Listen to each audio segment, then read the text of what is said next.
Bismillahirrahmanirrahim. Assalamualaikum warahmatullahi wabarakatuh. Perkenalkan, nama saya Bambang Wijonarko. Saya adalah dosen di Sekolah Kedinasan Kementerian Perhubungan, yaitu Politeknik Transportasi Darat Indonesia (STB), yang berlokasi di Kabupaten Bekasi, Provinsi Jawa Barat. Saat ini saya ditugaskan pada program studi sarjana terapan teknologi rekayasa otomotif dengan latar belakang pendidikan ilmu sosial, khususnya dalam bidang cabang ilmu kebijakan publik. Fokus akademik saya terletak pada analisis dan perumusan kebijakan yang relevan dengan sektor transportasi, terutama dalam konteks pelayanan publik, regulasi, dan peningkatan mutu sistem transportasi darat di Indonesia. Pada kesempatan kali ini, saya akan memaparkan sedikit tentang persyaratan diri dosen dalam unjuk kerja Tridharma Perguruan Tinggi dalam bidang pengajaran. Sebagai dosen pada program studi teknologi rekayasa otomotif, saat ini saya mengampu mata kuliah di bidang manajemen dan pengetahuan umum. Pada semester ganjil, saya mengampu mata kuliah pendidikan kewarganegaraan dan pendidikan Pancasila. Pada semester genap, saya mengampu mata kuliah manajemen sumber daya manusia dan administrasi pengujian kendaraan bermotor. Pada kesempatan kali ini, saya akan memaparkan terkait dengan proses pembelajaran dan perkuliahan salah satu mata kuliah yang saya ampu di semester genap, yaitu administrasi pengujian kendaraan bermotor. Mata kuliah ini merupakan salah satu dari mata kuliah wajib yang ditempuh pada semester 2 atau semester genap dengan bobot 2 SKS. PTD SCDD adalah salah satu sekolah vokasi, maka melalui mata kuliah ini saya berupaya mengintegrasikan teori dengan praktek nyata di lapangan, agar mahasiswa tidak hanya memahami konsep, tetapi juga mampu menerapkannya secara langsung dalam lingkungan kerja. Praktek di lapangan sesuai yang ditetapkan oleh pihak akademik, yaitu di lokasi Balai Pengujian Kendaraan Bermotor, agar mahasiswa atau mahasiswi dapat melihat langsung bagaimana proses administrasi pengujian kendaraan bermotor dilaksanakan. Mahasiswa yang saya ajar mayoritas adalah pola pembibitan, yang nantinya setelah lulus akan menjadi pegawai negeri. Maka dalam mengajar, saya sering menyelipkan kata-kata agar tidak melaksanakan korupsi, yaitu dengan moto, jangan benarkan yang biasa atau perbuatan yang tidak baik, tetapi biasakanlah yang benar. Mata kuliah administrasi kendaraan bermotor memiliki 5 capaian pembelajaran, yaitu pertama, mahasiswa-mahasiswi mampu memahami prosedur administrasi pengujian kendaraan bermotor. Kedua, mahasiswa-mahasiswi mampu memahami peranan sistem administrasi kendaraan bermotor. Nomor 3, mahasiswa-mahasiswi mampu memahami penyelenggaraan pengujian kendaraan bermotor. Nomor 4, mahasiswa-mahasiswi mampu memahami input database. Dan nomor 5 adalah mahasiswa-mahasiswi mampu memahami pengarsipan dan pencetakan buku lulus uji. Mata kuliah ini dilaksanakan selama 14 kali pertemuan dengan tambahan 2 kali pertemuan, yaitu ujian tengah semester atau UTS dan ujian akhir semester atau UAS. Beberapa topik yang dibahas dalam mata kuliah ini antara lain adalah: pertama, pengantar administrasi pengujian kendaraan bermotor. Nomor 2, pengenalan sistem dan prosedur administrasi. Yang nomor 3, uji tipe kendaraan bermotor. Keempat, administrasi uji berskala kendaraan bermotor. Yang kelima, verifikasi dan validasi. Serta yang keenam, pelaporan pelaksanaan uji kendaraan bermotor. Saya percaya bahwa pendekatan pembelajaran yang baik adalah yang partisipatif, kontekstual, dan aplikatif. Oleh karena itu, saya menggunakan metode diskusi, studi kasus, simulasi, serta pemecahan masalah berbasis proyek atau project based learning. Pendekatan ini saya terapkan untuk pembangunan keterampilan analisis dan komunikasi mahasiswa, serta meningkatkan kesiapan mereka dalam menghadapi dunia kerja yang dinamis. Untuk bobot penilaian mata kuliah administrasi kendaraan bermotor adalah yang pertama, tugas atau praktek sebesar 20%, UTS 40%, dan UAS 40%, sehingga totalnya mencapai 100%. Bobot tersebut sesuai dengan aturan. Adapun untuk bobot penilaian terdapat batas minimal yang harus dipenuhi. Apabila terdapat mahasiswa atau mahasiswi yang mendapat nilai di bawah standar lulus untuk mata kuliah administrasi pengujian kendaraan bermotor, maka akan diberikan kesempatan remedial atau ujian ulang yang waktunya direncanakan oleh bagian akademik PTD SCDD yang bekerjasama dengan program studi teknologi rekayasa otomotif. Berikut saya sertakan video pembelajaran mata kuliah administrasi kendaraan bermotor pada pertemuan ke-6 dengan tema administrasi pengujian berkala kendaraan bermotor. Assalamualaikum warahmatullahi wabarakatuh. Waalaikumsalam. Selamat pagi. Selamat bertemu lagi dengan saya, Bambang Janarko, untuk belajar tentang administrasi pengujian kendaraan bermotor. Hari ini saya akan mengulang lagi sebelum pelajaran hari ini. Jadi pelajaran kemarin adalah uji tipe. Ada nggak yang tahu tentang uji tipe? Kendaraan apa saja yang harus diuji tipe? Siap, izin menyampaikan Pak. Kendaraan yang diuji tipe adalah mobil penumpang, mobil barang, bus, kereta tempelan, kereta gandengan,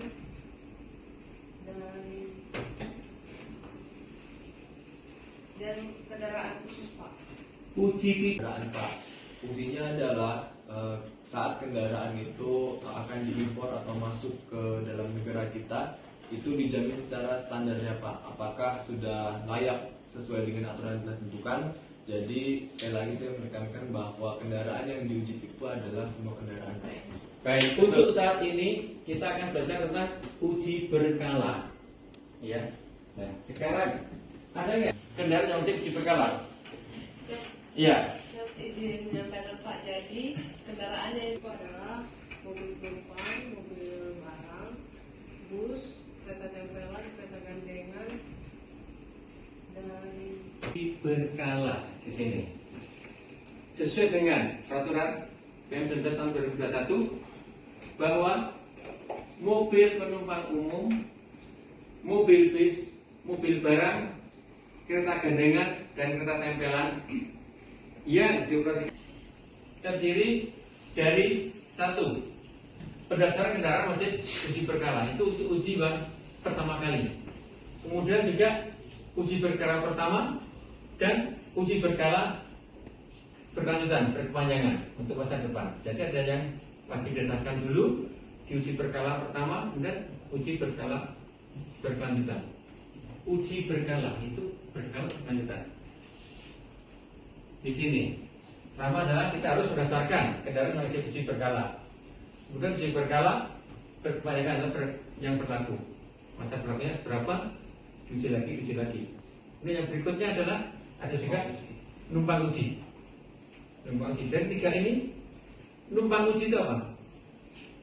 Ada nggak ya Pak? Kendaraan dari daerah A numpang uji ke daerah B karena mereka atau daftar kendaraan wajib kendaraan bermotor wajib uji adalah ini SNK awal ya, masih baru ya. Apa yang harus dilakukan? Kemudian juga salinan fotokopi STNK, surat tanda nomor kendaraan bermotor STNK, salinan fotokopi sertifikat registrasi. Untuk pendaftaran kereta gandengan dan kereta tempelan dalam uji berkala, apa saja yang harus dilakukan? Yang pertama juga harus punya salinan fotokopi kepemilikan, keterangan identitas pemilik. Kemudian yang kedua, salinan fotokopi tentang sertifikat registrasi juga. Jadi kereta gandengan, kereta tempel juga harus diuji tipe. Semua yang dioperasikan di jalan raya harus diuji tipe. Lalu daftar kendaraan wajib, kendaraan bermotor wajib uji adalah ini SNK awal ya, masih baru ya. Apa-apa yang harus dilakukan perusahaan pengelola kendaraan, apakah itu kendaraan umum, bis atau apa, atau kendaraan angkutan barang, itu punya lebih dari satu kendaraan. Kan mereka kadang-kadang untuk uji kalau hanya berdasarkan SNK atau nomor plat kendaraan bermotor, bisa platnya dipindah-pindah ke kendaraan yang lain yang sama persis mereknya dan juga persis warnanya. Maka untuk menghindari tersebut kita perlu memberikan nomor uji kendaraan bermotor ini, sehingga tidak bisa diganti dengan kendaraan yang lain. Harus kendaraan itu yang diujikan. Kenapa kok tidak boleh digantikan kendaraan? Untuk itu diberi nomor uji masing-masing. Baik, itu selanjutnya uji berkala perpanjangan masa berlaku. Apa yang harus dibawa? Kemarin kan sudah pernah ke tempat pengujian bermotor, pernah praktek, pernah melihat. Maka di sini pertama mengisi formulir pendaftaran, kemudian uji bermotor. Jangan sampai diganti kendaraannya dengan kendaraan yang persis. Pemohon atas pengantar, apabila kendaraan bermotor tidak dapat dihadirkan sesuai dengan waktu dan tempat yang tertera pada surat pengantar itu, maka dianggap batal. Kenapa? Kok dianggap batal? Tidak membuat untuk keselamatan. Nggak mungkin kita menguji secara ujungnya. Gara-gara nggak ada terus ujian keluar, itu nggak mungkin. Di Rabu akan uji berkala truk saudara ternyata tidak didatangkan ke situ atau sudah daftar, sudah ada surat permohonan, maka kalau tidak salah dianggap batal. Besok mengajukan surat permohonan baru lagi untuk uji lagi. Sekarang kita mulai lagi tentang persyaratan administrasi uji berkala yang pertama. Apa yang harus dilakukan? SNK asli dan fotokopi, harus ada KTP pemilik atau surat kuasa lengkap. Kemudian surut yang asli dan fotokopi. Kenapa mesti ada surut? Perbedaan. Kemudian juga yang harus dibawa surat izin trayek jika mobil penumpang dan surat tera untuk tangki atau taksi. Surat tera itu apa? Yang ditera apa? Untuk tangki jangan sampai tangki itu isinya berapa, volumenya berapa. Kalau untuk taksi yang ditera apa? Surat tera untuk argonya. Argo juga harus ditera. Jangan sampai argonya jalannya kayak udah. Tera. Ini untuk uji yang pertama, syaratnya sedemikian yang dipenuhi. Selanjutnya untuk uji berikutnya angkutan penumpang umum. Ini uji berkala selanjutnya harus membawa hal ini sebagai persyaratannya. Sewaktu kita di pengujian bermotor memperhatikan hal ini enggak? Rata-rata kembali yang diuji kendaraannya apa? Apakah pickup? Ada enggak kan kendaraan yang baru pertama kali uji kemarin? Ada yang baru mana? Ada Pak. Betul enggak tadi pesan yang baru tadi dipenuhi? Persyaratan ini untuk rubah bentuk. Ini apa? Rubah bentuk. Modifikasi. Ya, misalnya dari bak dibuat bis. Bisa enggak? Bisa. Maka setelah itu karena saya kartu uji di awal SNK asli dan fotokopi serta KTP milik fotokopi, kemudian surut asli lagi dan fotokopi. Kalau ada surut lagi, kalau lupa unsur. Jadi boleh ya. Tidak bicara tentang numpang uji. Numpang uji, baik itu numpang uji masuk atau numpang uji keluar, harus ada syarat yang diperlukan. Kalau numpang uji masuk Pertama memang buku uji itu terus harus ada, atau kartu uji atau buku uji harus ada. Kemudian ada STNK asli, kemudian juga KTP pemilik atau surat kuasa dan surat rekomendasi numpang uji dari daerah asal. Jadi kalau kendaraannya beroperasi di daerah lain, sedangkan kalau harus dibawa pulang kan mahal ongkosnya, maka bisa pas hari itu saat itu habis masa berlaku uji berkalanya, bisa numpang uji di tempat daerah tersebut, daerah tersebut, namanya numpang uji. Tapi harus punya surat pengantar dari numpang uji daerah asal. Namun sekarang dengan berlakunya apa kemarin? Yang bisa ditarik datanya pun full cycle. Maka data itu sudah bisa ditarik. Tapi tetap aja untuk menarik harus ada klik atau rekomendasi dari tempat asal uji itu harus diklik. Kalau nggak diklik ya nggak bisa tarik data itu.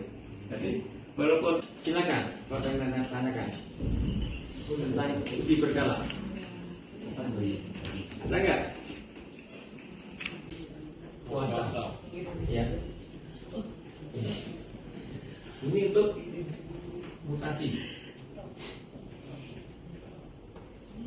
Kalian ini lagi setelah kita mendaftar tadi perkara-perkara ada ya, maka apa yang dilakukan oleh penguji dan promotor? Di sini kita akan buat laporan hasil uji berkala. Bagaimana sebagai administrasi ini itu buat laporan? Pertama kali yang dilaporkan adalah dari stok atau belum. Setelah itu juga kita harus membuat laporan tentang pra-uji. Dicek dulu kendaraannya sementara untuk pra-uji sebelum masuk ke rute-rute untuk uji berkala tersebut. Misalnya ada di pertama kali masuk rata-rata uji emisi. Kenapa kok uji emisi? Karena dia masih di luar gedung uji untuk asapnya biar keluar, enggak masuk ke dalam. Laporan uji emisi bagaimana? Laporan uji emisi tersebut apakah sumbernya lulus atau ada yang beberapa yang tidak lulus? Kalau kita kan untuk uji dan promotor ini harus kita laporkan semuanya.